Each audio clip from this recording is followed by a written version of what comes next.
पड़ोसी देश बांग्लादेश में चुनाव हो रहा है और इसी बीच हिंसा भी जारी है। जबरदस्त हिंसा देखने को मिली। सुबह से ही जैसे ही वोटिंग की शुरुआत हुई उससे पहले से झड़पें शुरू हो गई। कहीं बम फोड़े गए तो कहीं आपस में पत्थरबाजी हुई है। एक नेता की आंख तक निकाल ली गई। इन सब के बीच वोटिंग जारी है और इस बार का चुनाव कई मायनों में ऐतिहासिक है।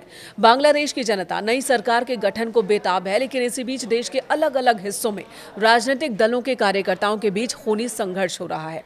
अंतरिम सरकार के प्रमुख और नोबेल शांति पुरस्कार विजेता मोहम्मद यूनुस के कंधों पर शांतिपूर्ण चुनाव कराने की जिम्मेदारी है, लेकिन फिलहाल जो हालात हैं वो यही बता रहे हैं कि उनके नियंत्रण से बाहर हो गई है चीजें। विवाद की शुरुआत तब हुई जब मतदाताओं को पैसे बांटे जाने के आरोप लगे। दोनों दलों ने, जो प्रमुख गुट हैं, एक दूसरे पर आरोप लगाया। बांग्लादेश नेशनलिस्ट पार्टी यानी कि बीएनपी और जमाते इस्लामी के कार्यकर्ता आपस में भिड़ गए। 18 महीने पहले शेख हसीना की अवामी लीग को सत्ता से हटाने के बाद ये पहला आम चुनाव है। मुख्य मुकाबला बीएनपी और जमात इस्लामी के बीच ही है। बीएनपी का नेतृत्व पूर्व प्रधानमंत्री दिवंगत खालिदा जिया के बेटे तारिक रहमान कर रहे हैं। अवामी लीग को चुनाव से बाहर कर दिया गया है। पूर्व प्रधानमंत्री शेख हसीना बांग्लादेश से बाहर भारत में हैं, जबकि खालिदा जिया का निधन हो चुका है। बीते 35 सालों से बांग्लादेश की सत्ता इन्हीं दो महिलाओं ने संभाली है। दशकों बाद पहली बार इन दोनों मजबूत महिलाओं की गैर मौजूदगी में चुनाव हो रहे हैं। अंतरिम सरकार के मुखिया यूनुस ने वोट डालने के बाद कहा कि ये चुनाव देश का भविष्य बनाने वाला चुनाव है। उन्होंने कहा कि देश की आवाम खुश है। दोनों दलों में मजबूत स्थिति बीएनपी की दिख रही है। आखिर किस आधार पर बीएनपी को मजबूत माना जा रहा है और भारत के लिए ये चुनाव कितना महत्वपूर्ण है, ये जानेंगे। लेकिन इससे पहले जान लीजिए कि चुनाव में अब तक क्या क्या हुआ है। देश भर में हुई हिंसा में अब तक 50 से ज्यादा लोग जख्मी हुए। बांगुरा जिले में एक नेता की आंख निकाल ली गई। बांग्लादेश के इलेक्शन कमीशन के सूत्रों ने ढाका के सुमित टीवी को बताया कि देश भर के 140 सेंटर्स पर गड़बड़ियों की खबरें आईं। 43 सेंटर्स पर हाथापाई और मारपीट की घटनाएं हुई और 4 सेंटर्स पर पोलिंग एजेंट्स को कथित तौर पर बाहर निकाल दिया गया। गोपालगंज के एक पोलिंग स्टेशन पर वोटिंग के दौरान एक क्रूड बम फेंका गया। इनमें 3 लोग जख्मी हो गए, जिनमें अंसार के 2 सदस्य हैं और एक बच्चा भी जख्मी हुआ। इन सब के बीच पोलिंग बूथों पर वोटर्स का हुजूम भी देखने को मिला। भारी संख्या में आवाम सड़कों पर निकली। हिंदू आबादी में भी बड़ी संख्या में मतदान को लेकर रुझान देखने को मिला, उत्साह देखने को मिला। बड़ी संख्या में महिलाओं ने भी वोट किया। हाल ही में संबंधों में तनाव और कट्टरपंथी जमात के उदय के कारण इन चुनावों पर भारत की भी नजरें हैं। चुनाव में सीधा मुकाबला है खालिदा जिया के बेटे तारिक रहमान के नेतृत्व वाली बीएनपी और जमात इस्लामी के नेतृत्व वाले गठबंधन के बीच। युवा कार्यकर्ताओं की पार्टी राष्ट्रवादी नागरिक पार्टी यानी कि एनसीपी ने जमात के साथ गठबंधन किया है। शेख हसीना की पार्टी अवामी लीग के चुनाव लड़ने पर प्रतिबंध है।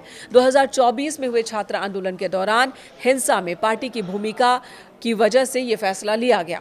पिछले साल दिसंबर में अमेरिका के इंटरनेशनल रिपब्लिकन इंस्टीट्यूट ने एक सर्वे के दौरान बताया था कि बीएनपी को 33% मतदाताओं का समर्थन है, जबकि जमात को 29% मतदाताओं का समर्थन है। लेकिन ये बीते साल की बात है। वोटिंग के दौरान कौन किस पर भारी पड़ेगा, ये जब नतीजे सामने आएंगे तभी पता चलेगा। आपको बता दें, बांग्लादेश में एक ही संसद है जिसमें कुल 350 सीट हैं। इनमें से 50 सीट महिलाओं के लिए आरक्षित हैं, यानी कि बाकी के बचे 300 सीटों के लिए ही हर 5 साल पर चुनाव होते हैं। 31 अक्टूबर 2025 तक का आंकड़ा है। उसके मुताबिक बांग्लादेश में इस वक्त जो वोटर्स हैं उनकी संख्या है 12 करोड़ 77 लाख। इनमें डाक पत्र के जरिए मतदान के लिए पंजीकृत मतदाताओं को भी शामिल किया गया है और पहली बार है जब डाक पत्र द्वारा मतदान की सुविधा बांग्लादेश में दी जा रही है। सरकार बनाने के लिए 151 सीट जीतना जरूरी है, यानी जिस भी राजनीतिक पार्टी के पास 151 या इससे ज्यादा सीटें होंगी वो पार्टी सरकार बनाएगी। इस बार मतगणना के दौरान जुलाई 2025 के राष्ट्रीय चार्टर पर जनमत संग्रह भी हो रहा है। चुनाव में हसीना की अनुपस्थिति भारत के लिए चिंता का विषय है। हसीना हमेशा से भारत समर्थक मानी जाती रही हैं। उन्हीं के कार्यकाल के दौरान भारत और बांग्लादेश के संबंध मजबूत हुए थे। सुरक्षा, व्यापार और दूसरे क्षेत्रों में बहुत अच्छे संबंध थे बांग्लादेश और भारत के बीच। हसीना की गैर मौजूदगी में भारत ने बांग्लादेश के साथ अपने राजनीतिक संबंधों को एक नया रूप देने की कोशिश की है। प्रधानमंत्री नरेंद्र मोदी ने पूर्व प्रधानमंत्री खालिदा जिया के निधन पर शोक जताया। इससे पहले उनके इलाज में मदद का प्रस्ताव भेजा था। वहीं विदेश मंत्री एस जयशंकर जिया के अंतिम संस्कार में खुद वहां मौजूद थे।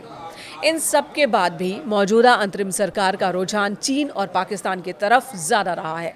जमात के नेताओं के भारत विरोधी बयान की वजह से भी हमारा पड़ोसी मुल्क बांग्लादेश के साथ इस वक्त संबंध संवेदनशील स्थिति में है और यही वजह है कि भारत के लिए ये चुनाव बहुत मायने रखता है। बांग्लादेश में नई सरकार का रुख भारत के पूर्वोत्तर में शांति व्यवस्था पर असर डाल सकता है। पूर्वोत्तर के 5 राज्यों से बांग्लादेश की सीमा लगती है। भारत सिलीगुड़ी कॉरिडोर और उसे लेकर बांग्लादेशी नेताओं के बयानों से चिंतित है। ये संकरा गलियारा है, भारत की मुख्य भूमि को पूर्वोत्तर से जोड़ता है। बांग्लादेश का इस्तेमाल कर पाकिस्तान और चीन भारत में अशांति फैलाने की कोशिश कर सकते हैं, जो भारत के लिए चिंता की बात है।